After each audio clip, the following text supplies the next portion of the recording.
നീ എൻ്റെ അല്ലേ, എൻ്റെ മാത്രം. തൻ്റെ മുന്നിൽ നിൽക്കുന്നവരുടെ കണ്ണിൽ നോക്കി ചോദിക്കുമ്പോൾ അവൻ്റെ അധരങ്ങളിൽ പുഞ്ചിരിയുണ്ടായിരുന്നു. മിഴികളിൽ പ്രണയം നിറഞ്ഞിരുന്നു. അവൻ്റെ മിഴികളിൽ നിന്നുത്ഭവിച്ച് അവളിലേക്ക് തെളിനീര് പോലെ തടസ്സമില്ലാതെ ആ പ്രണയം ഒഴുകിക്കൊണ്ടേയിരുന്നു. അവൻ്റെ ചോദ്യം അവളുടെ മുഖത്ത് ചെഞ്ചായം പൂശി. അവൻ്റെ പ്രണയം നിറഞ്ഞ മിഴികളിലേക്ക് നോക്കാനാവാതെ അവൾ നോട്ടം മാറ്റിക്കളഞ്ഞു. അവനിൽ നിന്നൊരൽപ്പം പിന്നോട്ട് നീങ്ങി. എൻ്റെ അല്ലേ. വീണ്ടും അവൻ്റെ തരളമായ ശബ്ദം. റോഡിന് മറുവശത്ത് പ്രിയ ഉച്ചത്തിൽ വിളിച്ചു ചോദിക്കുമ്പോഴാണ് അനു ഞെട്ടിത്തിരിഞ്ഞ് നോക്കുന്നത്. ഈ ഇടവഴിയിൽ തങ്ങൾ മൂന്നുപേരല്ലാതെ മറ്റാരുമില്ല. നെല്ല് പുതച്ച പാടത്തിനരികിലാണ് തങ്ങൾ നിൽക്കുന്നത്. അതിനെതിർവശത്ത് പ്രിയയും. അവൾക്ക് ക്ഷമ നശിച്ചു തുടങ്ങിയിരിക്കുന്നു. കൈവിരലുകൾ അക്ഷമയോട് അയച്ചു മുറുക്കിയും തങ്ങളെ നോക്കി എന്തൊക്കെയോ പിറുവിറുക്കുന്നുണ്ട്. എങ്ങനെ ക്ഷമ നശിക്കാതിരിക്കും? കോളേജ് വിട്ട് വീട്ടിലേക്ക് മടങ്ങുന്ന വഴിയാണ്. ഇങ്ങനെ നിൽക്കാൻ തുടങ്ങിയിട്ട് മണിക്കൂർ ഒന്നായിട്ടുണ്ടാവും. അത് കൂടുതൽ ഉറപ്പിക്കുന്ന പോലെ തെങ്ങോലകൾക്കിടയിലൂടെ കടന്നു വരുന്ന സൂര്യരശ്മികൾ ചുവന്ന് തുടങ്ങിയിരിക്കുന്നു. ദേ കൂട്ടുകാർ വിളിക്കുന്നു. സമയം കുറച്ചായി നമ്മൾ ഈ നിൽപ്പ് നിൽക്കുന്നു. നിനക്ക് വീട്ടിൽ പോകണ്ട വച്ചേ വേണമെന്നവൾ പരിഭവത്തോടെ അവൻ്റെ മുഖത്തേക്ക് നോക്കാനാവാതെ തലയാട്ടി. എന്നവൻ എനിക്ക് ഉത്തരം തന്നിട്ട് പെട്ടെന്ന് പൊക്കൂ. എൻ്റെ അല്ലേ. വീണ്ടും കുസൃതിയോടെ അവൻ്റെ ചോദ്യം. ഒരു ഉത്തരം വേണം, അത് കൃത്യമായി മനസ്സിലുണ്ട്. പക്ഷെ അവനോട് അതെങ്ങനെ പറയും? നാവിൻ തുമ്പിൽ ആരോ ബലമായി പിടിച്ചു വെച്ചതുപോലെ. നീ വേഗം പറഞ്ഞാ വേഗം പോകാൻ നിനക്ക്. അവൻ നിസ്സാരമെന്നോണം പറഞ്ഞു. ഞാൻ നാളെ പറയാം. എൻ്റെ കൊച്ച്, നിന്റെ മനസ്സിൽ എന്താ ഉള്ളതെന്ന് എനിക്ക് നന്നായിട്ട് അറിയാം. അതിന് നിന്റെ കണ്ണി നോക്കിയാൽ മാത്രം മതി. പക്ഷെ എനിക്കത് നിന്നിൽ നിന്ന് തന്നെ കേൾക്കണം. അതിനാ ഈ ചോദിച്ചുകൊണ്ടിരിക്കുന്നത്. ഇതിപ്പോൾ എത്ര കാലമായി നാളെ നാളെ എന്ന് പറഞ്ഞുകൊണ്ടിരിക്കുന്നു. ഇന്ന് തന്നെ പറയും, പെട്ടെന്നാവട്ടെ. അനു, ദേ ആരൊക്കെയോ വരുന്നു, ഞാൻ നടക്കുവാണേ. കുറച്ചപ്പുറയിൽ നിന്ന് ആരുടെയൊക്കെയോ ശബ്ദം കേൾക്കുന്നതെന്നായപ്പോൾ പ്രിയ അവളോട് വിളിച്ചു പറഞ്ഞിട്ട് നടക്കാൻ ആരംഭിച്ചു. അനു പേടിയോടെ അവൻ്റെ മുഖത്തേക്ക് നോക്കി പോവാൻ സമ്മതം ചോദിച്ചു. പോക്കോ. അവൻ നിരാശയോടെ അതിലേറെ ഹൃദയത്തിലൂറിയ ചെറിയ നോവോടെ പറഞ്ഞുകൊണ്ട് തിരിഞ്ഞു നിന്നു. 1-2 നിമിഷം അവൾ അവിടെ തന്നെ നിൽക്കുന്നതും പിന്നെ അവൾ നടന്നു പോകുന്നതും അവൻ അറിഞ്ഞു. ഒരു നെടുവീർപ്പോടെ അവൻ പാടത്ത് നെല്ല് തിന്നുന്ന കൊറ്റുകളിലേക്ക് നോട്ടമെറിഞ്ഞു. ഒന്നും മിണ്ടാതെ, അടുത്തിരിക്കാതെ, പ്രണയം പങ്കുവയ്ക്കാതെ, ഒന്ന് ചുംബിക്കാതെ, ഒന്ന് ചേർത്തു പിടിക്കാതെ, ഒരു നോട്ടം കൊണ്ട് പോലും എനിക്ക് തോന്നാറുണ്ട് എൻ്റെയാണെന്ന്, എൻ്റേത് മാത്രമാണെന്ന്, എൻ്റെ മാത്രം. പുറകിൽ നിന്നൊരു മന്ത്രണം പോലെ പറയുന്നവളെ അവൻ അറിഞ്ഞതും വിശ്വാസം വരാതെ അവൻ തിരിഞ്ഞു നോക്കി. അനു, അവൻ പ്രണയത്തോടെ വിളിച്ചു. തിരിഞ്ഞു നോക്കി മനോഹരമായൊരു പുഞ്ചിരി അവന് സമ്മാനിച്ചുകൊണ്ടവൾ ഓടി മറഞ്ഞു. അവൻ്റെ ഹൃദയം പ്രണയം നിറഞ്ഞു വിങ്ങി. അവളൊരു പുകമറ പോലാകുന്നതും അവൻ ഞെട്ടിപ്പിടഞ്ഞെണീറ്റു. കിതച്ചു പോയവൻ ഉണങ്ങിയെന്ന് വിശ്വസിക്കാൻ ശ്രമിച്ച ഹൃദയത്തിലെ മുറിവ് വീണ്ടും നീറിക്കൊണ്ടിരുന്നു. ഇപ്പോഴും അവളുടെ വാക്കുകൾ തൻ്റെ കാതിലൂടെ കടന്നു വന്ന് ഹൃദയത്തിൽ അലയടിക്കുന്ന പോലെ, തന്നിൽ നിറഞ്ഞു നിൽക്കുന്ന പോലെ. അവൻ ശ്വാസമൊന്ന് വലിച്ചു വിട്ടു കിതപ്പടക്കാൻ ശ്രമിച്ചുകൊണ്ടിരുന്നു. മുഖമൊന്ന് അമർത്തി തുടച്ചുകൊണ്ട് മുഖം കൈകൾ കൊണ്ട് പൊത്തിപ്പിടിച്ചുകൊണ്ട് കുറച്ച് സമയം അങ്ങനെ ഇരുന്നു. അപ്പോഴും മനസ്സിൽ തെളിയുന്ന അവളുടെ മുഖമാണ് അനുവിൻ്റെ. തലയൊന്ന് കുടഞ്ഞുകൊണ്ട് അവൻ ബെഡിൽ നിന്ന് നിലത്തേക്ക് ഇറങ്ങി. ജനലിനുള്ളിലൂടെ കാണുന്ന നിലാവിലേക്ക് ഒരു നിമിഷം അവൻ്റെ കണ്ണുകൾ നിലയുറപ്പിച്ചു. അപ്പോൾ മാത്രമാണ് അവൻ സമയത്തെക്കുറിച്ച് ചിന്തിച്ചു നോക്കുന്നത്. പുലരാനിനി അധിക സമയമില്ല. അതിനിടയിൽ ഇങ്ങനെയൊരു സ്വപ്നം. അവളെ പിരിഞ്ഞാൽ പിന്നെ എന്നും അവളെ സ്വപ്നം കാണാറുണ്ടായിരുന്നു. പക്ഷെ അതെല്ലാം അവളുടെ നിറഞ്ഞ കണ്ണുകൾ മാത്രമായിരുന്നു. അതുമല്ല, ഒരുപാട് നാളുകൾക്ക് ശേഷമാണ് ഉറക്കത്തിൽ അവളെ സ്വപ്നം കാണുന്നത്. കണ്ണു തുറന്നിരിക്കുമ്പോൾ എപ്പോഴും അവൾ മാത്രമേ ഉണ്ടാവാറുള്ളൂ. എങ്കിലും ആപത്തൊന്നും അവൾക്കുണ്ടാവരുത് എന്നവൻ ആത്മാർത്ഥമായി പ്രാർത്ഥിച്ചു പോയി. ഒരുപാട് നേരം ഉറക്കം വരാതെ അങ്ങോട്ടും ഇങ്ങോട്ടും തിരിഞ്ഞു മറിഞ്ഞു കിടന്നവൻ പിന്നീട് എപ്പോഴാണ് ഉറങ്ങിപ്പോയതെന്ന് അറിയില്ല. ഫോണിന്റെ ബെൽ നിർത്താതെ അടിച്ചപ്പോൾ മയക്കത്തിൽ തന്നെ ഫോൺ എടുത്ത് ചെവിയോട് ചേർക്കുമ്പോൾ പരിഭ്രാന്തിയോടെയുള്ള അശ്വിന്റെ ശബ്ദമാണ് കേൾക്കുന്നത്. വിശു, നീ എണീറ്റില്ലടാ? എന്താടാ? അവന് നീ റെഡിയായി നിൽക്ക്, ഞാൻ വണ്ടി കൊണ്ട് ഇതാ വരുന്നു. ഒരു കാര്യമുണ്ട്, പെട്ടെന്ന് വേണം. നീ കാര്യം പറയുന്നുണ്ടോ? വിച്ചുവിന് ദേഷ്യം വരുന്നുണ്ടായിരുന്നു. എന്തോ സംഭവിച്ചിട്ടുണ്ടെന്ന് അശ്വിന്റെ ശബ്ദത്തിൽ നിന്ന് തന്നെ ഊഹിച്ചെടുക്കാം. അവന് തന്നിൽ നിന്ന് മറച്ചു പിടിക്കുക കൂടി ചെയ്യുന്നുണ്ട്. അത്രമാത്രം മറുപടി കൊടുത്തുകൊണ്ട് അശ്വിൻ ഫോൺ ഓഫ് ചെയ്ത് കളഞ്ഞു. മനസ്സ് അസ്വസ്ഥമാണ്. എന്തൊക്കെയോ തനിക്ക് ചുറ്റും സംഭവിക്കാൻ പോകുന്നു എന്നൊരു തോന്നൽ. ആലോചിച്ച് നിൽക്കാൻ സമയമില്ലാതെ പെട്ടെന്ന് തന്നെ ബാത്റൂമിൽ കയറി ഫ്രഷായി കിട്ടിയ ടീഷർട്ടും ധരിച്ച് ഉടുത്തിരുന്ന കയ്യിൽ ഒന്നുകൂടി മുറുക്കിയെടുത്തുകൊണ്ട് വാതിൽ തുറന്ന് പുറത്തേക്ക് ഇറങ്ങി. നീ കഴിക്കുന്നില്ലേ വിച്ചു? വേണ്ട, ഞാൻ വന്നിട്ട് കഴിച്ചോളാം. ഇങ്ങനെ ഒരു ചെക്കൻ, നേരത്തിനും കാലത്തിനും ഭക്ഷണം വേണ്ട, വെള്ളവും വേണ്ട. ഇന്നൊരു അവധി ദിവസം നോർത്ത് ഇഷ്ടമുള്ള ഉണ്ടാക്കി വെച്ചപ്പോൾ അവന് കഴിക്കാനും വേണ്ട. വെറുതെ ഓരോന്നൊക്കെ ഉണ്ടാക്കി വെക്കുന്നത്. എല്ലാവർക്കും തന്നെ ഇഷ്ടം. ഞാനാരാ? അമ്മ വിളിച്ചു ചോദിച്ചതിന് ചെവിയിൽ ഫോൺ തിരികെ ഉത്തരം പറഞ്ഞ് വീടിന്റെ പടിയിറങ്ങി പോകുമ്പോൾ കേൾക്കാമായിരുന്നു അകത്തുനിന്ന് അമ്മയുടെ മുറിവെടുത്തു. കവലയും കഴിഞ്ഞ് വഴിതിരിഞ്ഞ് 1 കിലോമീറ്ററോളം പോയിട്ടും അശ്വിനൊന്നും മിണ്ടുന്നില്ലെന്ന് കണ്ടത് വിച്ചുവിന് വീണ്ടും ദേഷ്യം ഇരച്ചു കയറി. അതെ, നീ വണ്ടി നിർത്തിക്കേ. എങ്ങോട്ടാ പോകുന്നത് പറഞ്ഞ് മതിന് യാത്ര. ഇതിപ്പോ കുറെ സമയമല്ലോ. പക്ഷേ വിച്ചുവിന്റെ ശബ്ദം അവൻ കേട്ടിട്ട് പോലും ഉണ്ടായിരുന്നില്ല. വലതുവശത്ത് കാണുന്ന മൾട്ടി സ്പെഷ്യാലിറ്റി ഹോസ്പിറ്റലിലേക്ക് ഓടിച്ചു കയറ്റുമ്പോൾ ഇവിടെ എന്തായെന്ന അർത്ഥത്തിൽ ചുറ്റുമൊന്ന് കണ്ണോടിച്ചു. നീ ഇറങ്ങണം, ഞാൻ പറയാം. പരിഭ്രമത്തോടെ അവൻ ചോദിക്കുമ്പോൾ അശ്വിൻ ഒന്നും തന്നെ പറഞ്ഞില്ല. അവനെ വലിച്ചുകൊണ്ട് ഹോസ്പിറ്റലിലേക്ക് ഓടുകയാണ് ഉണ്ടായത്. ICUവിന്റെ മൗനമായുടെ നാളിലൂടെ നടന്നു നീങ്ങുമ്പോൾ വിച്ചുവിന്റെ മനസ്സ് വീണ്ടും എന്തെന്നറിയാത്ത നോവിൽ അലിഞ്ഞുപോയി. അങ്ങറ്റത്ത് കാണുന്ന മനുഷ്യരിലേക്ക് അവന്റെ നോട്ടം എത്തിച്ചേർന്നു. വിച്ചു ഒരു നിമിഷം അവൻ പോലും അറിയാതെ നിന്നുപോയി. അനു? പകപ്പ് നിറഞ്ഞൊരു നോട്ടത്തോടെ അവൻ അശ്വിനെ നോക്കി. ആണെന്ന് അവൻ തലയാട്ടുകയും ചെയ്തു. വിച്ചുവിന്റെ മനസ്സിലേക്ക് ഒരു കൊടുങ്കാറ്റ് പോലെ അനുവിന്റെ ഓർമ്മകൾ അലയടിച്ചൊഴുകിക്കൊണ്ടിരുന്നു. അവന്റെ ഹൃദയം അനു എന്നൊരൊറ്റ നാമത്തിൽ കറങ്ങിത്തിരിഞ്ഞ് നടന്നു. കുറച്ച് സീരിയസ് ആണ്, ഒന്നും പറയാറായിട്ടില്ലെന്ന് ഡോക്ടർമാർ പറഞ്ഞു. അതൊരു അലർച്ചയായിരുന്നു. ആ ഹോസ്പിറ്റൽ മുഴുവനും പ്രകമ്പനം കൊള്ളാൻ പാകത്തിനുള്ള അലർച്ച. തങ്ങൾക്ക് മുന്നിൽ വന്നിന്ന് പറയുന്ന അനുവിന്റെ ആംഗിളെ വിച്ചു രക്തം തിങ്ങിയ കണ്ണുകളോടെ തീക്ഷ്ണമായി നോക്കി. ആ കണ്ണുകളിൽ ജ്വലിക്കുന്ന അഗ്നിയിൽ താൻ വെന്തുരുകി പോകുമോ എന്ന് പോലും അയാൾക്ക് തോന്നി. കുറച്ച് മാസങ്ങൾക്ക് മുന്നേ നിറകണ്ണുകളോടെ ഹൃദയം നൊന്ത് മരിച്ചുപോയതിന് സമാനമായി തങ്ങൾക്ക് മുമ്പിൽ വന്നിന്ന് അനുവിന് വേണ്ടി യാചിച്ച ഒരുത്തനെ അയാൾക്ക് ആ സമയം ഓർമ്മ വന്നു. ഇപ്പോൾ ഉള്ളതിൽ നിന്ന് തീർത്തും വിപരീതമായ ഒരുത്തൻ. അവന്റെ സകലതും നഷ്ടപ്പെട്ട വേദനയിൽ ഉരുകിയൊലിച്ച് നിന്നിരുന്ന ഒരുവൻ. എൻ്റെ അനുവിനെ എനിക്ക് തിരിച്ചു തന്നേക്കുവോ എന്ന് യാചിച്ചുകയാണ് ഒരുത്തൻ. സകലതും ചുട്ടരിക്കാനുള്ള ദേഷ്യത്തോടെയാണ് അവൻ നിൽക്കുന്നതെങ്കിലും ആ കണ്ണുകളിൽ നീരുറവ പൊടിഞ്ഞിട്ടുണ്ട്. വിച്ചുവിനെ നോക്കാനാവാതെ കുറ്റബോധം കൊണ്ട് അയാളുടെ തല താഴ്ന്നുപോയി. വിച്ചുവിന്റെ നോട്ടം മുഴുവനും ആ ICUവിന് മുന്നിലേക്ക് നീണ്ടു. കണ്ണെടുക്കാതെ അവൻ നോക്കിക്കൊണ്ടേയിരുന്നു. അതിനുള്ളിൽ കിടക്കുന്നവളെക്കുറിച്ചറിയാതെ അവന്റെ ഹൃദയം വെന്തുരുകി. എനിക്ക് എന്തിഷ്ടമാണെന്നോ? എന്തിഷ്ടം പറയും, എനിക്കെങ്ങനെ അറിയാനാ? വിച്ചേട്ടാ. അവന്റെ ചുമലിലേക്ക് ചാരിയിരുന്ന് ചുണ്ടുമലർത്തി പരിഭവിച്ച് പിണക്കത്തോടെ വിളിക്കുന്നവളെ അറിഞ്ഞതും അവൻ ചിരി കടിച്ചു പിടിച്ചു. നീ പറയൂന്നേ. വിച്ചേട്ടൻ അറിയാം, എന്നെ കളിയാക്കാൻ വേണ്ടിയാ, ഞാൻ പോവാ. അനു പിണങ്ങി എണീറ്റു പോകുന്ന കാണെ അവൻ ഒന്നുകൂടെ അവളെ മുറുകെ പിടിച്ചു.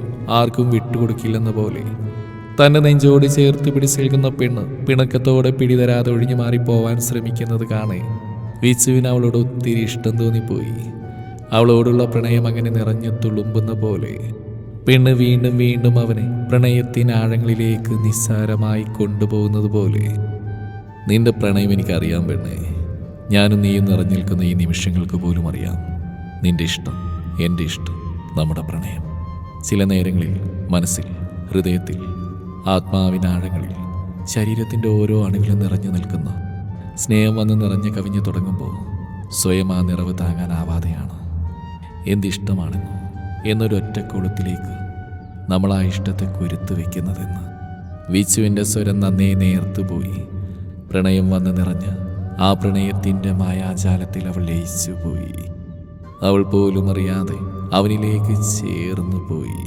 ആ നെഞ്ചിൻ്റെ ചൂടിലേക്ക് ചേർന്ന് നിന്ന് മതിവരാതെ തൻ്റെ നെഞ്ചോട് ചേർന്ന് നിൽക്കുന്ന അവളുടെ പിൻകഴുത്തിലേക്ക് അവൻ ചുണ്ട് ചേർത്തു വെച്ചു.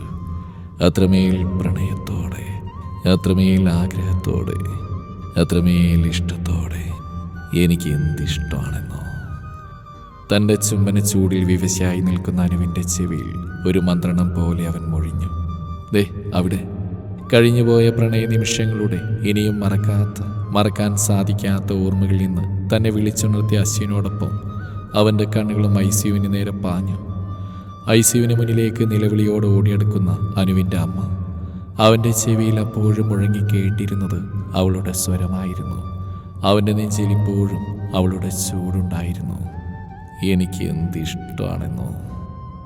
അവനിൽ വീണ്ടും വീണ്ടും അവളുടെ മന്ത്രണം മാത്രമായിരുന്നു. അതവൻ്റെ ചുണ്ടുകളിൽ അപ്പോഴും പുഞ്ചിരി വിരിയിച്ചു. ഒരു കാര്യം ചോദിച്ചോട്ടെ നിന്നോട്? ദേഷ്യപ്പെടണ്ട.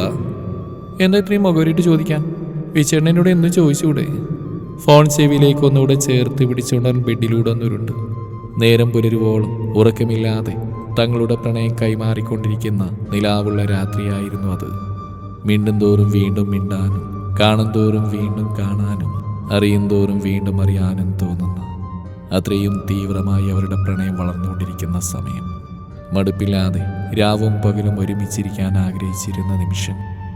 എന്നെങ്കിലും നീ എന്നിൽ നിന്ന് അകന്നു പോവോ? എന്നെ വേണ്ടെന്ന് വെച്ച് എൻ്റെ സ്നേഹം ഉപേക്ഷിച്ച് കളഞ്ഞു.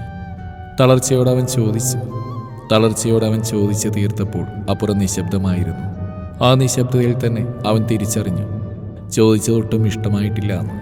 ആ ചോദ്യം അവളിൽ നോവുണർത്തിയെന്ന്. പക്ഷേ ചോദിക്കാതിരിക്കാനാവില്ല. അത്രമേൽ പ്രണയവും സ്നേഹവും നിറഞ്ഞു നിൽക്കുമ്പോൾ നഷ്ടപ്പെട്ടു പോകുമോ എന്നൊരു ഭയമാണ് ആദ്യം ഓടിയെത്തുക. കൈവിരൽ തുമ്പിൽ കെട്ടിയിട്ടിട്ടുണ്ടെങ്കിൽ പോലും ഹൃദയം കൊണ്ട് എന്നെ സ്വന്തമാക്കിയതാണെങ്കിൽ കൂടിയും വിചേട്ടനേക്കാൾ കൂടുതൽ ആർക്കും എന്നെ സ്നേഹിക്കാനാവുക, പ്രണയം കൊണ്ട് കീഴ്പ്പെടുത്താൻ സാധിക്കുക, എൻ്റെ ഇഷ്ടങ്ങളെ ചേർത്ത് പിടിക്കാനാവുക, എന്നിൽ എന്നെ തിരിച്ചറിയാൻ സാധിക്കുക. എനിക്ക് എന്തിഷ്ടമാണെന്നോ? അനുവിൻ്റെ മറുപടിയിൽ അവൻ്റെ ഹൃദയം നിറഞ്ഞ് കവിഞ്ഞു പോയി. പ്രണയം കൊണ്ട്, ഇഷ്ടം കൊണ്ട് അവൻ ശ്വാസം മുട്ടി പിടഞ്ഞുപോയി. അത്രമേൽ പ്രണയം. എനിക്കൊന്ന് കെട്ടിപ്പിടിക്കാൻ തോന്നുന്നു പെണ്ണേ. മുറുക്കെ എൻ്റെ നെഞ്ചോട് ചേർത്ത് ഒരു കാറ്റ് പോലും കടന്നു വരാത്തത്രയും തീവ്രതയിൽ നിന്നെ ചേർത്ത് വയ്ക്കാൻ തോന്നുക. എനിക്ക് എന്തിഷ്ടമാണെന്നോ? വീണ്ടും വീണ്ടും തളിർത്ത് ഭ്രാന്തമായി പൂവിടുന്ന പ്രണയ നിമിഷങ്ങൾ. എന്താ നീ എന്തോ പോയി അണ്ണാനെ പോലെ ഇരിക്കുന്നത്? 2 ദിവസമായല്ലോ ഈ മൂഞ്ചി തെറ്റിങ്ങനെ. രാത്രി ക്ലബിൽ കളിത്തമാശകൾ നിറഞ്ഞ സന്ദർഭത്തിലായിരുന്നിട്ട് പോലും മൗനമായി പോയ വിച്ചുവിൻ്റെ ചുമലിൽ തട്ടിയായിരുന്നു അശ്വിൻ്റെ ആ ചോദ്യം. അവൻ്റെ ചോദ്യത്തിന് ഉത്തരമെന്നോണം വിച്ചു ഒരു നിർജ്ജീവമായ പുഞ്ചിരി തിരിച്ചു നൽകി. അനുവിനെ കണ്ടിട്ട് 2 ദിവസമായി. വിളിച്ചിട്ടാണെങ്കിൽ കിട്ടുന്നില്ല. ഇന്നലെ ഇന്ന് കേട്ട് അവളുടെ കൂട്ടുകാരോട് ചോദിക്കുമ്പോൾ അവൾക്കും അറിയില്ലെന്ന ഉത്തരമേ ലഭിക്കുന്നുള്ളൂ. എനിക്ക് ആലോചിച്ച് നോക്കിയിട്ട് ഒരു എത്തും പിടി കിട്ടുന്നില്ല. ആ ശബ്ദം ഒന്ന് കേട്ടാൽ മതിയടാ. കുഴപ്പമില്ലെന്ന് അറിഞ്ഞാൽ മതി. എനിക്കാവുന്നില്ലടാ. ശ്വാസം മുട്ടി പോകുന്നു അവൾ എവിടെയാണെന്ന് അറിയാതെ. പറഞ്ഞു തീർക്കുമ്പോഴേക്കും വിച്ചുവിൻ്റെ കണ്ണുകൾ നിറഞ്ഞിരുന്നു. തൊണ്ടയിടറിപ്പോയിരുന്നു. 2 ദിവസമേ ആയിട്ടുള്ളൂ വിരവേദന അനുഭവിച്ച് തുടങ്ങിയിട്ട്. എങ്കിലും അവൻ്റെ ഉള്ളിൽ ആ ദിവസങ്ങൾക്ക് വർഷങ്ങളോളം പഴക്കമുള്ള പോലെ തോന്നി. അത്രയും തീവ്രമായതുപോലെ. വിരഹം അത്രമേൽ നോവാണെന്ന് അവൻ തിരിച്ചറിയുകയായിരുന്നു. നീ വിഷമിക്കില്ലടാ, ഞാൻ ആരെങ്കിലും വിളിച്ചു നോക്കട്ടെ, അല്ലെങ്കിൽ നമുക്ക് പോയിട്ട് അന്വേഷിക്കാം. ഒരുപാട് ദൂരമൊന്നുമില്ലല്ലോ. വിച്ചുവിൻ്റെ അവസ്ഥ മനസ്സിലാക്കിയ പോലെ അശ്വിൻ സമാധാനം കണ്ടെത്തി. പക്ഷേ പുകഞ്ഞുകൊണ്ടിരിക്കുന്ന അവൻ്റെ ഹൃദയത്തിൽ ആ വാക്കുകളൊന്നും തന്നെ തണുപ്പ് നിറച്ചില്ല. ഡാ, അനുവിൻ്റെ കല്യാണമാണെന്ന്. വീണ്ടും 2 ദിവസങ്ങൾക്ക് ശേഷമാണ് വിച്ചുവിൻ്റെ ഹൃദയം തകർക്കുന്ന വാർത്തയുമായി അശ്വിൻ വരുന്നത്. എന്തൊക്കെയാണ് ഈ പറയുന്നത്? കല്യാണോ? വിശ്വാസം വരാത്ത പോലെ വിച്ച് ചോദിക്കുമ്പോൾ അതേന്ന് തലയാട്ടാനേ അശ്വിനെ കഴിഞ്ഞുള്ളൂ. അറിയുന്ന ആരോടൊക്കെ അന്വേഷിച്ചറിഞ്ഞതായിരുന്നു അവൻ. എനിക്കവളെ വേണം, എനിക്കവളൊന്ന് കാണണം. നിശബ്ദ തീർത്ത നിമിഷങ്ങൾക്കൊടുവിൽ വിച്ചു വിളിച്ചു പറഞ്ഞു. ആ വാക്കുകളിൽ ദൃഢതയുണ്ടായിരുന്നു, വിശ്വാസമുണ്ടായിരുന്നു. അനുവിൻ്റെ വീടിന് മുമ്പിൽ നിൽക്കുമ്പോൾ വിച്ചുവിൻ്റെ കണ്ണുകൾ നിറഞ്ഞിരുന്നു. ഹൃദയം എന്തിനെന്നില്ലാത്ത വേഗത്തിൽ മിടിച്ചുപോയി. ഈ വീടിൻ്റെ അകത്തളത്തിൽ എവിടെയോ തൻ്റെ പ്രണയം ഇരിപ്പുണ്ട്. ഒന്ന് കാണണം. എത്രയോ ദിവസമായി ഹൃദയം വീങ്ങുന്നത് അതിനു വേണ്ടിയാണ്. എനിക്കവളെ വേണം. ആവില്ല അവളില്ലാത്ത ജീവിതത്തെക്കുറിച്ച് ചിന്തിക്കാൻ പോലും. അങ്ങനെ ഒരു നിമിഷം ആലോചിച്ച് നോക്കുമ്പോഴേക്കും തനിക്ക് ചുറ്റും നിറഞ്ഞു നിൽക്കുന്ന അന്ധകാരത്തിൽ മുങ്ങി നിറഞ്ഞ ശൂന്യത മാത്രമാണ്. തീർത്തും ഗൗരവം പൂണ്ടതായിരുന്നു ആ ചോദ്യം. അനുവിൻ്റെ ആങ്ങളെയാണ്. ആരോ പുറത്തു വന്നെന്ന് അറിഞ്ഞിട്ടായിരിക്കണം അവിടെ അച്ഛനും ഇറങ്ങി വരുന്നുണ്ട്. വിച്ചുവിനെ കണ്ടപ്പോഴേ അവരുടെ മുഖം മുറുകിയിരിക്കുന്ന കണ്ടത് മനസ്സിലായി. എല്ലാം അറിഞ്ഞു കാണുമെന്ന്. അവൻ ആരാണെന്ന് ചോദ്യത്തിലും ആ ദേഷ്യം കലർന്നിരുന്നു. അനുവിനെന്ന് കാണണം. അവരുടെ മുഖഭാവത്തിൽ നിന്നെല്ലാം മനസ്സിലാക്കിയവൻ മുഖവുര പറയാൻ മെനക്കെട്ടില്ല. തങ്ങൾക്ക് മുന്നിൽ ധൈര്യത്തോടെ നിൽക്കുന്നവനെ ശരിക്കും അവരെ നോക്കി. അവളെ എന്തിനു കാണണം? നിങ്ങൾക്കറിയാമായിരിക്കുമല്ല, ഞാൻ അനുവും തമ്മിൽ പ്രണയത്തിലാണ്. അവൾക്ക് എന്നെ എനിക്ക് അവളെ ഇഷ്ടമാണ്. അതിനിടയിൽ നിങ്ങൾ അവിടെ കല്യാണം തീരുമാനിച്ചെന്ന് അറിയാൻ കഴിഞ്ഞു. അതൊന്നും നടക്കില്ല. ഞാൻ അവളുടെ കഴുത്തിൽ താലി ഇട്ടു. അത് ഞാൻ അവൾക്കും അവൾ എനിക്ക് നൽകിയ വാക്കാ. നിങ്ങൾ ആരുമായിട്ട് കല്യാണം ഉറപ്പിച്ചാലും അത് നടക്കില്ല. അത് നീ മാത്രം വിചാരിച്ച മതിയുള്ള നായേ. ചോദ്യവും അവന് മേലെ ആദ്യത്തെ പ്രഹരവും വീണു കഴിഞ്ഞിരുന്നു. നിനക്ക് എന്തുണ്ടാ പറയാനൊരു കുടുംബ പേര് പോലുമില്ല. അച്ഛനും കുടുംബത്തിൽ പറഞ്ഞ പെൺകുട്ടികളെ വളക്കാൻ നടക്കുന്നവൻ. അവൾക്കൊരു തെറ്റുപറ്റിയാ നിന്നോടുള്ള പ്രേമം. അത് ഞങ്ങൾ പറഞ്ഞ് തിരുത്തി കൊടുത്തിട്ടുണ്ട്. നിന്നെക്കാൾ നല്ലൊരുത്തനെ അവൾക്ക് വേണ്ടി കണ്ടെത്തിയിട്ടുണ്ട്. നിന്റെ കൂടെ ജീവിക്കുന്നതിനേക്കാൾ സന്തോഷമായിരിക്കും അവൾ അവിടെ. അങ്ങനെ ഒരാളെ കണ്ടാൽ മറക്കാവുന്ന അത്രയേ ഉള്ളൂ അവൾക്ക് നിന്നോടുള്ള പ്രേമം. അയാൾ രോഷത്തോടെ പറഞ്ഞു നിർത്തുമ്പോൾ വിച്ചു ശ്വാസം വരാതെ അയാളെ നോക്കി. അത് അവള് പറയട്ടെ, എന്നെ മറന്നോളാന്ന്. എന്റെ കൂടെയുള്ളതിനേക്കാൾ സന്തോഷം ഉണ്ടാവുന്നത് അവള് പറയട്ടെ. അവള് പറയാൻ നീ പോവോ? സമ്മതമെന്ന് തലയാട്ടുമ്പോൾ വിച്ചുവിന് അവന്റെ പ്രണയത്തിൽ വിശ്വാസമുണ്ടായിരുന്നു. ഒട്ടൊരു നിമിഷത്തിന് ശേഷം ഉമ്മറത്തേക്ക് 2 സ്ത്രീകളുടെ അകമ്പടിയോടാണ് നടന്നു വരുന്ന കണ്ടപ്പോൾ വിച്ചുവിന്റെ നെറ്റി ചുളിഞ്ഞുപോയി. കൈകാലുകൾക്ക് തളർച്ച ബാധിച്ച് നടക്കാൻ പോലും സാധിക്കാതെ കവിളുകൾ ചുവന്ന് തടിച്ച് ചുണ്ടുപൊട്ടി ചോരൊലിച്ച് വേച്ച് നടന്നു വരുന്നവൾ. ഡാ!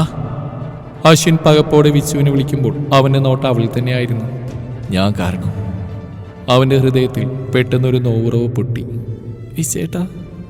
തളർച്ചയോടെ വിളിച്ചു പോയവൾ. എങ്കിലും അവളുടെ കണ്ണിൽ പ്രണയമുണ്ടായിരുന്നു, തെളിമയോടെ. തന്നെ കണ്ടപ്പോൾ അതിൽ പ്രതീക്ഷയുണ്ടായിരുന്നു. കാറ്റുപോലെ ഓടിയെടുത്തവൻ അവളെ നെഞ്ചോട് ചേർത്ത് പിടിച്ചു. അവളും നഷ്ടപ്പെട്ടെന്തോ തിരിച്ചു കിട്ടിയ പോലെ അവരിൽ പറ്റിച്ചേർന്ന് നിന്നു. എത്രത്തോളം തീവ്രമായി ചേർത്ത് പിടിക്കാമോ അത്രത്തോളം തീവ്രമായി ചേർത്ത് പിടിച്ചു. അവൻ്റെ അധരങ്ങൾ അവളുടെ നെറ്റിത്തടത്തിൽ ഒട്ടി നിന്നു. ഇടതടവില്ലാതെ രണ്ടുപേരിൽ നിന്നൊഴുകുന്ന കണ്ണുനീരൊന്നായി ലയിച്ച് ചേർന്നു. എൻ്റെ അല്ലേ, എൻ്റെ മാത്രം. നോവുന്ന ഹൃദയത്തിൽ കുളിരുപോലെ അവൻ്റെ ചോദ്യം. മാറി നിൽക്കടി ഇങ്ങോട്ട്! ഉത്തരം കൊടുക്കുന്നതിന് മുന്നേ വിച്ചുവിൽ നിന്ന് അവളെ ബലമായി തന്നെ വേർപ്പെടുത്തി വലിച്ചെടുത്തു അവർ. അപ്പോൾ തന്നെ ശക്തിയോടെ അയാളുടെ കൈ അനുവിന്റെ കവിളിൽ പതിഞ്ഞുപോയി. ഏയ് വേണ്ട, പറയടി, നിനക്ക് ഇവനെ വേണോ? ഇവനെ കല്യാണം കഴിക്കണോ? കണ്ണിൽ ആളിക്കത്തുന്ന അഗ്നിയോടെയായിരുന്നു അവന്റെ ചോദ്യം. എനിക്ക് വിച്ചേട്ടനെ മതി, വിച്ചേട്ടനെ മാത്രം. ശരീരത്തിന് തളർച്ചയുണ്ടായിരുന്നെങ്കിലും അവളുടെ വാക്കുകൾ ഉറച്ചതായിരുന്നു. പക്ഷേ വാക്കുകൾ മുഴുമിക്കാൻ സമ്മതിക്കാതെ അയാളുടെ കൈകൾ അവൾക്ക് മേൽ വീണ്ടും പ്രഹരം തീർത്തിരുന്നു. അനുവിന്റെ തീരുമാനം നൽകിയ സന്തോഷത്തിൽ കണ്ണു നിറഞ്ഞു പോയ വിച്ചു ആ കാഴ്ച കണ്ട് പകച്ചുപോയി. ഒരു ദാക്ഷിണ്യം കൂടാതെ അവളെ തല്ലി ചതക്കുകയാണ്. തല്ലുകൊണ്ട് വീണിട്ടും തന്റെ തീരുമാനം മാറ്റാൻ അവൾ ഒരുക്കമല്ലെന്ന് കാണെ വിച്ചുവിന്റെ ഹൃദയത്തിൽ വീണ്ടും വീണ്ടും മുറിവുകളുണ്ടായി. എനിക്ക് വേണ്ടി, ഞങ്ങളുടെ പ്രണയത്തിന് വേണ്ടി. അനുവിനെ തല്ലാനോകുന്ന അനുവിന്റെ ആംഗ്ലിയുടെ കൈകൾ വിച്ചു പിടിച്ചു വെച്ചു. പക്ഷെ അയാൾക്ക് നിസ്സാരമായി തട്ടിമാറ്റാൻ സാധിച്ചു. നിന്നെ തല്ലിയാൽ ചിലപ്പോൾ കേസാവും, ഒരു താഴ്ന്ന ജാതിക്കാനെ തല്ലിയെന്ന കേസ്. പക്ഷേ ഇവളെ തല്ലി കൊന്നാലും പ്രശ്നമില്ല. എന്നാൽ ഇവളെ നിന്നോടൊപ്പം ജീവിക്കാൻ ഞങ്ങൾ വിടില്ല. അതിലേറെ നല്ലത് ഇവളെ കൊല്ലുന്ന തന്നെയാ. ഇവളെ നിന്നെ പ്രേമിച്ച പോലും തെറ്റാ. സംവരണത്തിൽ കിട്ടിയ സർക്കാർ ജോലി ഉണ്ടായിട്ട് എന്താണ് കാര്യം? നീ അപ്പോഴും തന്തയില്ലാത്തവനല്ലേ. നാളെ ചിലപ്പോൾ സന്തോഷത്തോടെയുള്ള ജീവിതം പോലും ഉണ്ടാവില്ല. എത്രയൊക്കെ പുരോഗമിച്ചാലും വലുതാവാൻ സാധിക്കാത്ത മനുഷ്യ മനസ്സുകൾ. എനിക്ക് തന്നൂടെ അവളെ, ഞാൻ പൊന്നുപോലെ നോയിക്കോളാം. രക്തമിറ്റി വീഴുന്ന അവളുടെ കവിൾത്തടം കണ്ട് സഹിക്കാനാവാതെ കണ്ണുകൾ നിറച്ചുകൊണ്ടവൻ കേണുപോയി. അവസാന മാർഗമെന്നോണം തനിക്ക് വേണ്ടി അവളിൽ നിന്നിറ്റി വീഴുന്ന ഓരോ രക്തത്തുള്ളികളും അവനിൽ നോവുണർത്തി. പക്ഷേ വീണ്ടും അയാൾ അനുവിനെ ആഞ്ഞു പ്രഹരിക്കുകയാണ് ചെയ്ത്, ഒരു മൃഗത്തെ പോലെ. ഇനിയും നോക്കിന്നാൽ അവളുടെ ശ്വാസം നിലച്ചു പോകുമെന്ന് തോന്നിയതും അശ്വിൻ്റെ കൈവിടിവിച്ചുകൊണ്ട് വിച്ചു പാഞ്ഞു ചെന്ന് അയാളെ തടഞ്ഞു വെച്ചു. ഞാൻ പൊക്കോളാം, അവളൊന്നും ചെയ്യരുത്. പക്ഷേ എൻ്റെ കൂടെ അല്ലെങ്കിലും അവളെന്നും സന്തോഷത്തോടെ ഇരിക്കുന്നൊരു വാക്കെനിക്ക് വേണം, അത് മാത്രം മതി. അവളെ അയാൾ കൊല്ലാനും മടിക്കലും തോന്നിയതും വിച്ചു ശരീരം കീറിമുറിക്കുന്ന വേദനയോടെ അയാൾക്ക് മുന്നിൽ നിന്നു. അതിൽ സംശയം എന്താ? ഇവളെന്നും സന്തോഷത്തോടെ ഇരിക്കും, കൂടെ ഞങ്ങളും. ഞങ്ങൾക്ക് ആഗ്രഹം ഉണ്ടായിട്ടാണോ ഇവളെ തല്ലുന്നത്, ഉപദ്രവിക്കുന്നത്? ഇവൾ ഞങ്ങൾ സ്നേഹത്തോടെ വളർത്തിക്കൊണ്ടുവന്നവളാ. ഹൃദയം പൊടിയാ ഇവളെ തല്ലുമ്പോ. ഇത്രയും കാലം ഒരു നുണ പോലും പറയാത്തവൾ ചെയ്ത് നിന്നെ സ്നേഹിച്ചു എന്ന വലിയ തെറ്റ്. അത് തിരുത്തണമെങ്കിൽ വേറെ വഴിയില്ല. ഇപ്പൊ നീ ഇവിടെ ജീവിതത്തിൽ നിന്ന് ഇറങ്ങിപ്പോയാ ആ നിമിഷം മുതൽ നിനക്ക് കൊടുക്കാൻ സാധിക്കുന്നതിനേക്കാൾ കൂടുതൽ സ്നേഹത്തിലും സന്തോഷത്തിലും ഇവള് ജീവിക്കുന്ന എനിക്ക് ഞാൻ കാണിച്ചു തരാം. സാധിക്കുമോ നിനക്ക്? അയാൾ വെല്ലുവിളിച്ചു. ഞാൻ പോയേക്കാം. പകരം അവളിന്ന് സന്തോഷത്തോടെ ഇരുന്നാ മതി. അവളുടെ മേല് നോവാതിരുന്നാ മതി. എനിക്ക് അത്രയും ഇഷ്ടം അവളെ. അതുകൊണ്ടാ. മുറിഞ്ഞുപോയ വാക്കുകൾക്ക് അവസാനം അവനൊന്ന് തേങ്ങിപ്പോയി. ഒരിക്കൽ കൂടി അവസാന പ്രതീക്ഷയെന്നോണം എല്ലാവരുടെയും മുഖത്തേക്ക് യാചനയോടെ നോക്കി. അവസാന പ്രതീക്ഷയും നഷ്ടപ്പെട്ടൊടുവിൽ തളർച്ചയോടെ വിതുമ്പുന്നവൾക്കരികിലേക്ക് കാലുകൾ വലിച്ചു നടന്നു. സന്തോഷമായിട്ടിരിക്കണം. നിനക്ക് നോവുന്നത് കണ്ടു നിൽക്കാനാവുന്നില്ല വച്ചേ. ഞാൻ കാരണം, നമ്മുടെ പ്രണയം കാരണം നീ നോവുന്നത് സഹിക്കാൻ പറ്റുന്നില്ലടി. എനിക്ക് പറ്റിയില്ലല്ലോടി എൻ്റെ സ്വന്തമാക്കാൻ. കണ്ണുനീർ കൊണ്ട് നിറഞ്ഞ അവളുടെ മുഖത്തേക്ക് അവൻ രണ്ട് കൈകളും ചേർത്ത് വെച്ച് പൊട്ടിക്കരഞ്ഞു. പെട്ടെന്ന് എന്തോ ഓർത്ത പോലെ അനുവിൻ്റെ നെറ്റിത്തടത്തിൽ അമർത്തിമുത്തിയവൻ തിരിഞ്ഞു നോക്കാതെ നടന്നു. ആ നിമിഷം ശ്വാസം നിലച്ചുപോയൊരുവൾ പിന്നീട് വാവിട്ട് കരഞ്ഞു. ഹൃദയം പൊട്ടിയ ആ കരച്ചിൽ കേൾക്കാനാവാതെ ചെവി രണ്ടും കൂട്ടിപ്പിടിച്ചവൻ മുന്നോട്ട് ആഞ്ഞു നടന്നു. തിരിഞ്ഞു നോക്കിയില്ല. തൻ്റെ പ്രാണനാ മണ്ണിൽ ഉപേക്ഷിച്ചുകൊണ്ടവൻ നടന്നു. പിറകിലൊരുവൾ ആത്മാവ് നഷ്ടപ്പെട്ടവളെ പോലെ കുഴഞ്ഞു വീണു. ശരീരവേദനയേക്കാൾ വലിയ വേദന അനുഭവിച്ചുകൊണ്ടവൾ ആർത്തു വിളിച്ചു. ഹാളിലെ സെറ്റിലിരിക്കുമ്പോൾ ഇപ്പോഴും അവളുടെ കരച്ചിൽ ചീളുകൾ തൻ്റെ ചെവിയിൽ വട്ടമിട്ട് പറക്കുന്നുണ്ടെന്ന് തോന്നിപ്പോയവന് ഇപ്പോഴും തന്നെ മുഴുവനായും വിഴുങ്ങാൻ പാകത്തിന് ശേഷിയുണ്ടെന്ന് തോന്നി. അന്നത്തെ ഓർമ്മകളുടെ തീവ്രതയിൽ വിയർത്തുപോയവൻ ശ്വാസം കിട്ടാതെ. ഇന്നും അതേ അവസ്ഥ. കാലങ്ങൾ എത്ര കഴിഞ്ഞാലും അതേ തീവ്രതയിൽ ഓർമ്മകൾ തന്നിൽ ഉണ്ടാവുമെന്ന് തോന്നിയവന്. എന്താടാ വന്നപ്പോൾ നിരീക്ക് അടുത്തം തന്നെയാണല്ലോ നീ, നിനക്ക് കഴിക്കാനൊന്നും വേണ്ടേ? കണ്ണുകൾ അടച്ചു കിടക്കുന്ന വിച്ചുവിൻ്റെ നെറ്റിത്തടത്തിൽ ചൂടുണ്ടോ എന്ന് തൊട്ടു നോക്കി അമ്മ അവനരികിലിരുന്നു. ഇരുന്നതേ അമ്മയുടെ മടിയിലേക്ക് തല പൂഴ്ത്തി വെച്ച് കളഞ്ഞവൻ. എന്താടാ? അമ്മയിൽ ആശങ്കയുണ്ടായിരുന്നു. ഇതിനു മുന്നേ ഇത്രമേൽ നോവോടെ അവനെ കണ്ടിട്ടുള്ളത് അനുവിനെ നഷ്ടപ്പെട്ടപ്പോൾ മാത്രമാണ്. വലിയ പൈസക്കാരൊക്കെയായിട്ട് എന്താ കാര്യം? അവിടെ ഇന്നും ആ കൊച്ചിന് ഉപദ്രവമായിരുന്നത്രേ. ഒന്നിനും സ്വാതന്ത്ര്യമില്ലാതെ. വീട്ടിലൊന്നും പറഞ്ഞിരുന്നില്ല ഈ കൊച്ചി. ഇതിനു മുന്നേ ഒരു പ്രേമുണ്ടായിരുന്നല്ലോ ഈ കൊച്ചിന്. ഇവരത് നടത്തി കൊടുക്കാത്ത വാശിക്കൊന്നും പറയാതിരുന്നൊക്കെ കേൾക്കുന്നുണ്ട്. 3 മാസം ഗർഭിണിയായിരുന്നു പോലും ആ കൊച്ച്. അവനെ ഉപദ്രവിച്ച ആ കൊച്ച് അലസിപ്പോയി. രക്തം വാർന്ന് മരിക്കാനായിട്ടാ അതിനെ ഹോസ്പിറ്റലിൽ എത്തിച്ച് ചവച്ചരച്ച് തുപ്പിക്കളഞ്ഞു ആ കാമഭ്രാന്തൻ ആ കൊച്ചിനെ. ഹോസ്പിറ്റലിൽ നിന്ന് കേട്ടറിഞ്ഞ കാര്യം ഒരു തളർച്ചയോടെ അതിലേറെ പൊട്ടിക്കരച്ചിലോടെ അവൻ അമ്മയ്ക്ക് മുന്നിൽ തുറന്നു വെച്ചു. അവള് സന്തോഷത്തോടെ ജീവിക്കുന്നുണ്ടെന്നല്ലേ അമ്മേ ഞാൻ ഓർത്തത്. എന്ത് തെറ്റാ? അന്വേഷിച്ചില്ല അവളെ കുറിച്ച്, അറിയാൻ ശ്രമിച്ചില്ല അവളെ കുറിച്ച്. അന്ന് പിരിഞ്ഞു പോരുമ്പോൾ അവളെന്നെ നോക്കിയ നോട്ടം ഇപ്പോഴെന്നെ കാർന്ന് തിന്നോണമ്മേ. ഞാൻ കാരണം അവളുടെ ജീവിതത്തിൽ ഇനിയൊരു പ്രശ്നം ഉണ്ടാവണമെന്ന് കരുതിയ ആ നിഴൽവട്ടത്ത് പോലും പോവാതിരുന്നു. എന്നാലും എനിക്കൊന്ന് അന്വേഷിക്കായിരുന്നു, അവൾ സന്തോഷത്തോടെയാണോ ജീവിക്കുന്നതെങ്കിലും. ഇതിപ്പോൾ അവളെ ഞാൻ മനഃപൂർവ്വം നരകത്തിലേക്ക് തള്ളിയിട്ടതുപോലെ ആയില്ലേ? എന്നോടൊപ്പം ജീവിക്കാൻ കുതിച്ച ഒരു പെണ്ണിന് അവരുടെ വാക്ക് കേട്ട് എനിക്കാവുന്നില്ല അമ്മേ. അവളെങ്ങനെ കാണാൻ സാധിക്കുന്നില്ല. അന്നത്തേക്കാളേറെ വേദനയോടെയാണ് ഇവൻ ഇന്നെൻ്റെ മുമ്പിൽ നിൽക്കുന്നതെന്ന് തോന്നിയ അമ്മയ്ക്ക്. ഒരൊറ്റ മകനേ ഉള്ളൂ. അവനിങ്ങനെ നേറിപ്പോയിന്ന് കാണാൻ സാധിക്കുന്നില്ല. ഹൃദയം പൊട്ടി വിലപിക്കുന്നത് സഹിക്കാനാവുന്നില്ല. അന്നു മുതൽ വിച്ചു ആ ഹോസ്പിറ്റൽ വരാന്തയിലുണ്ട്. എന്നും കൂട്ടിയിരിക്കാമെന്ന് പറഞ്ഞവൾക്ക് കൊടുത്ത വാക്ക് പാലിക്കാൻ. അവൾക്ക് കൂട്ടിയിരിക്കാനായില്ലല്ലോ എന്ന വേദനയോടെ, കുറ്റബോധത്തോടെ. വിച്ചേട്ടാ, എന്താ വേണ്ടേ?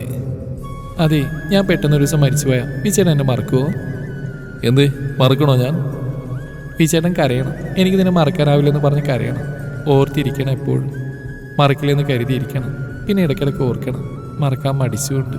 പക്ഷേ കുറേ കഴിഞ്ഞ് ഞാൻ ഓർക്കാൻ മറന്നാലോ, മടിച്ചാലോ? അങ്ങനെ ഉണ്ടാവും വിച്ചേട്ടാ? എന്നെ ഓർക്കാൻ മറക്കും എന്നെനിക്ക് മരിക്കേണ്ട. എനിക്ക് വിച്ചേട്ടൻ്റെ കൂടെ ജീവിച്ചാൽ മതി. വിച്ചേട്ടനെ കുറിച്ച് ഓർക്കാതിരുന്നാൽ ഞാൻ മരിച്ചു പോവില്ലേ? വിച്ചേട്ടൻ്റെ ഓരോ ശ്വാസത്തിലും എനിക്ക് ജീവിക്കണം. എന്ന് വിച്ചേട്ടൻ്റെ കൂടെ ജീവിച്ചാൽ മാത്രം മതി. എനിക്ക് മരിക്കേണ്ട വിച്ചേട്ടാ. വിച്ചേട്ടൻ എന്നെ മറന്നുപോയെങ്കിൽ എനിക്ക് മരിക്കണ്ട.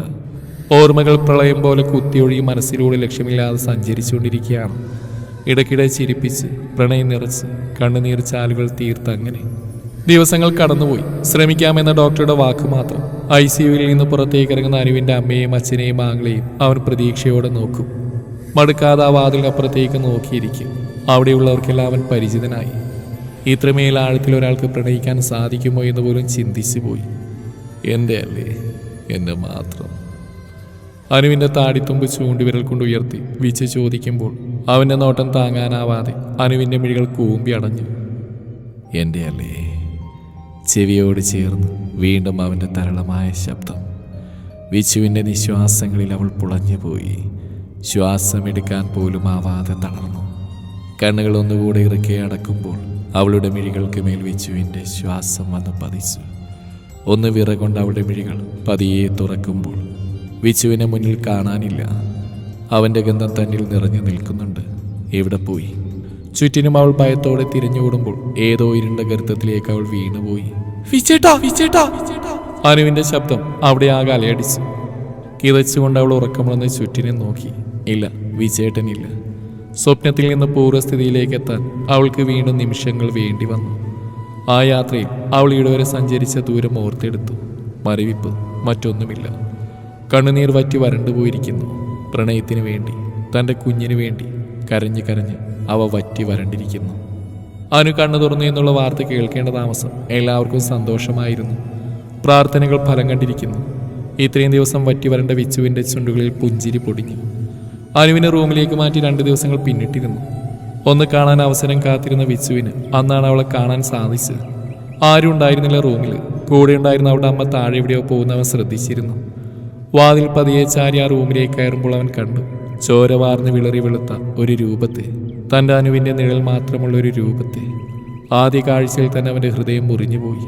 താൻ കാരണം താൻ ചേർത്ത് പിടിക്കാത്ത കാരണം, ഇനിയും നഷ്ടപ്പെട്ടു പോവാത്ത അവൾക്ക് വേണ്ടി മാത്രം കാത്തിരിക്കുന്ന പ്രണയത്തോടെ കുഴിഞ്ഞുപോയ കണ്ണുകളിൽ ചുണ്ടുകൾ ചേർത്തു. ഉറക്കത്തിൻ്റെ ആഴങ്ങളിലും അനു അവനെ തിരിച്ചറിഞ്ഞു. ഇനിയും ബാക്കിയില്ലെന്നുറപ്പിച്ച കണ്ണുനീർത്തുള്ളികൾ അവളുടെ കവിളിലൂടെ ചാലിട്ടൊഴുകി. വരണ്ടുപോയ ചുണ്ടുകൾ വിതുമ്പിപ്പോയി. അവൾ പോലും അറിയാതെ വിചേട്ട എന്നും ഒഴിഞ്ഞുപോയി. പതിയെ തുറന്നു വന്ന മിഴികൾക്ക് മുന്നിൽ അവൻ സ്ഥാനം പിടിച്ചപ്പോൾ എന്നും കാണുന്ന സ്വപ്നമല്ലെന്ന് ഉറപ്പിക്കാൻ വേണ്ടി അവൾ വീണ്ടും വീണ്ടും മിഴികൾ അടച്ചു തുറന്നു. അവൻ തൻ്റെ മുന്നിലുള്ള സത്യമാണെന്ന് തിരിച്ചറിഞ്ഞ നിമിഷം അവൾ തൻ്റെ തളർച്ച വിസ്മരിച്ച് ചാടി എഴുന്നേറ്റു. അവളുടെ നീക്കം എന്തെന്ന് പ്രതീക്ഷിക്കുന്നതിന് മുന്നേ അനു അവൻ്റെ കവിൾ പുകച്ചൊന്ന് കൊടുത്തു കഴിഞ്ഞിരുന്നു. എന്തിനാ എന്നെ വേണ്ടെന്ന് പറഞ്ഞ്, എന്തിനാ എന്നെ ഉപേക്ഷിച്ച് കളഞ്ഞ്, എൻ്റെ മാത്രം എന്ന് പറഞ്ഞ് നടന്നിട്ട് ആർക്ക് വേണ്ടി ഒഴിഞ്ഞു കൊടുത്ത് എന്തിനാണെന്ന്? ഇതിലേറെ നല്ലത് അന്ന് അവിടെ കിടന്ന് ഞാൻ മരിച്ചു പോകുന്നല്ലായിരുന്ന വിച്ചേട്ട. ഇതിപ്പോൾ മരിക്കാതെ മരിച്ച് ജീവിച്ച് നേറി ഇങ്ങനെ എന്തിനായിരുന്നു? എനിക്ക് സന്തോഷം കിട്ടിയോ? വിച്ചേട്ടന് സന്തോഷം കിട്ടിയോന്ന് അവളുടെ തളർച്ച ബാധിച്ച കൈകൾ കൊണ്ട് വിച്ചുവിൻ്റെ നെഞ്ചിലേക്ക് ആഞ്ഞടിക്കുമ്പോൾ അവന് നൊന്നില്ല. പക്ഷേ ഇത്രയും കാലം അവിടെ മനസ്സിൽ അടക്കി വെച്ച സംഘർഷങ്ങൾ അവനിൽ നോവ് തീർത്തു. ഞാൻ കാരണം കരഞ്ഞും ഉപദ്രവിച്ചും തളർന്നു വീഴാനൊരുങ്ങിയ പെണ്ണിനെ അവൻ നെഞ്ചോടി ചേർത്ത് വാരിപ്പുണർന്നു. ഒരു പൊട്ടിക്കരച്ചിലൂടെ അവൾ ആ നെഞ്ചിൽ അഭയം കണ്ടെത്തി. മറ്റാർക്കും നൽകാൻ സാധിക്കാത്ത സുരക്ഷിതത്വത്തിൽ അവൾ സാന്ത്വനം കണ്ടെത്തി. എൻ്റെ കൂടെ പോരുന്നവനു, എൻ്റെ മാത്രമായിട്ട്. കരച്ചിൽ നേർത്ത തേങ്ങലുകളായി മാറിയപ്പോൾ വിച്ചു അവളോട് പതിയെ ചോദിച്ചു പോയി. ഒരിക്കലേറെ കേൾക്കാൻ ആഗ്രഹിച്ചതായിരുന്നെങ്കിൽ കൂടി അവളത് കേട്ട മാത്രയിൽ അവനിൽ നിന്ന് പൊള്ളിപ്പിടഞ്ഞകന്നു മാറി. കേൾക്കാൻ പാടില്ലാത്ത എന്തോ കേട്ട പോലെ പെട്ടെന്നുള്ള അവളുടെ അകൽച്ചയിൽ അവൻ്റെ നെറ്റി സംശയത്തോടെ ചുളിഞ്ഞു. വിച്ചേട്ടൻ പൊക്കോ, ഞാൻ അറിയാതെ. അവന് മുഖം കൊടുക്കാതെ അവൾ തിരിഞ്ഞു നിന്നു. അയാൾ ചവച്ചു തുപ്പിയൊരു അവശിഷ്ടം മാത്രം ഞാനിപ്പോൾ വിച്ചേട്ട.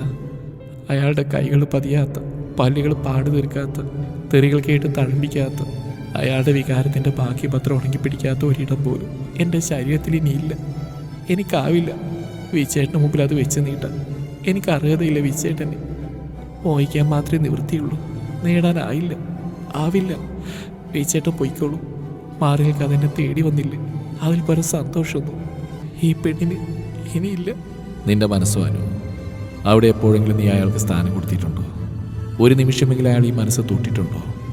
അവിടെ ഞാൻ മാത്രമല്ലേടി, അതെൻ്റെ അല്ലേ, എൻ്റെ മാത്രം. അത് മതി എനിക്ക്. ഈ വിച്ച് ഒരിക്കലും നിന്റെ ശരീരത്തെ മോഹിച്ചിട്ടില്ല പെണ്ണേ. ഈ ഹൃദയം ഇപ്പോഴും ഇടിക്കുന്നത് എനിക്ക് വേണ്ടിയാണെന്ന് എനിക്കറിയാം. അയാൾ തല്ലിക്കൊഴിച്ചിട്ട് നിന്റെ ഈ ശരീരത്തിൽ വീണ്ടും ഒരു പൂക്കാലം തീർക്കാൻ എനിക്ക് സാധിക്കും. നിറയെ മനോഹരമായ പുഷ്പങ്ങൾ മാത്രമുള്ള പൂക്കാലം എനിക്ക് മാത്രമേ സാധിക്കൂ. ഒരിക്കൽ കൈവിട്ട് കളഞ്ഞതിന് പകരമായി എനിക്കൊരു അവസരം തന്നൂടെ പെണ്ണേ. ഇനി ഈ കണ്ണുകൾ നിറയാതെ, ശരീരം നോവാതെ, മനസ്സ് പിടയാതെ ഞാൻ നോയിക്കോളാം. എൻ്റെ അല്ലേ, എൻ്റെ മാത്രം. പിന്തിരിഞ്ഞു നിൽക്കുന്നവളെ പുറകിലൂടെ ചേർത്ത് പിടിച്ചുകൊണ്ടവൻ അനുവിൻ്റെ ചുമലിൽ താടി ചേർത്ത് നിന്നു. നീണ്ടുപോയ മൗനമായ നിമിഷങ്ങൾ. വാതിൽ തുറന്നു വന്ന അനുവിൻ്റെ ആങ്ങളെയും അച്ഛനും അമ്മയും കാണുന്നത് അനുവിനെ പുണർന്നു നിൽക്കുന്ന വിശുവിനെയാണ്. രോഷം നുരഞ്ഞു പൊന്തിയായ അവർക്ക് നേരെ നടക്കുമ്പോൾ അമ്മ അയാളെ പിടിച്ചു വെച്ച്, നീ കാണുന്നില്ലേ അവളുടെ സന്തോഷം? നീ നേടിക്കൊടുക്കാന്ന് പറഞ്ഞ സന്തോഷം, അവളുടെ സന്തോഷം അവനില്ല. അവൾ ഇനിയെങ്കിലൊന്ന് ചിരിച്ചോട്ടെ മോനെ. സങ്കടത്തോടെ അമ്മ പറഞ്ഞ് ശരിവെക്കുന്നതായിരുന്നു അച്ഛൻ്റെ മുഖഭാവം. അയാൾ മറുപടി പറയാതെ തിരിഞ്ഞു നടന്നു. എൻ്റെ അല്ലേ? അനുവിനെ നെഞ്ചോട് ചേർത്ത് പൊതിഞ്ഞു പിടിച്ചുകൊണ്ട് അവൻ ചോദിച്ചു. തേങ്ങലിനിടയിലൊന്ന് മൂളിപ്പോയവൾ അവളുടെ മുഖം കൈക്കുമ്പിളിലെടുത്തുകൊണ്ട് അവിടെ ആകം അവൻ ചുണ്ടുകൾ ചേർത്തു. അത്രമേൽ പ്രണയത്തോടെ. എനിക്ക് എന്തിഷ്ടാന്നറിയോ? സ്വകാര്യം പോലെ അവൻ അവളുടെ ചെവിയിൽ മുഴിഞ്ഞു. അത്രമേൽ ആർദ്രമായി. അതിന് മറുപടിയായി എന്നോണം അവളുടെ ഹൃദയം അവൻ്റെ ഹൃദയത്തോട് മന്ത്രിച്ചു. എനിക്ക് എന്തിഷ്ടമാണെന്നറിയോ?